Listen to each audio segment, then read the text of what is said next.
کلمہ تمجید۔ تمجید کے معنی آتے ہیں بزرگی۔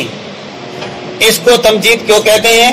اس لیے کہ اس کلمے کے اندر اللہ تعالیٰ کی ذات کو ہر عیب سے پاک ہونے کی گواہی دی جاتی ہے کہ اللہ تعالیٰ کی ذات ہر عیب سے پاک ہے، اور اللہ تعالیٰ کی بڑائی اور بزرگی بیان کی گئی ہے، کیونکہ اللہ تعالیٰ بزرگی اور بڑائی والے ہیں۔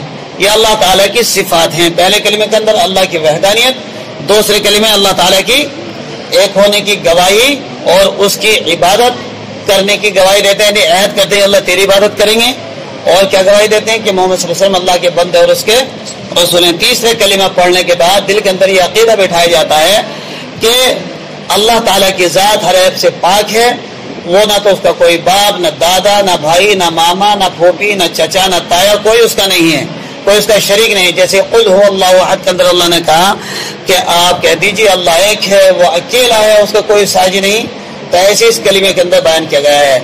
تو یہ عقیدہ بٹھایا جاتا ہے، دل کے اندر یہ بٹھا لو کہ اللہ کی ذات ہر رشتے سے پاک ہے، ہر کمزوری سے پاک ہے، نہ اس کو نیند آتی، نہ اونگ آتی، نہ بیماری لگتی، اللہ سب کو شفا دینے والا ہے، اللہ سب کو بڑائی، اللہ سب کو روٹی روزی دینے والا ہے، اس کو کسی کی ضرورت نہیں ہے، اور اللہ سب سے بڑا ہے اور اس کے برابر کسی کے اندر طاقت قوت نہیں۔ دیکھیے کلمہ کا ترجمہ یہی ہے، سبحان اللہ والحمد للہ ولا الہ الا اللہ واللہ اکبر ولا حول ولا قوت الا باللہ العلی العظیم۔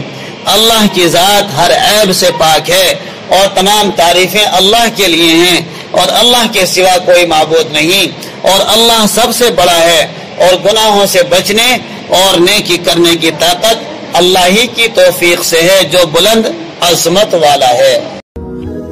اسعد به قلوبنا واغفر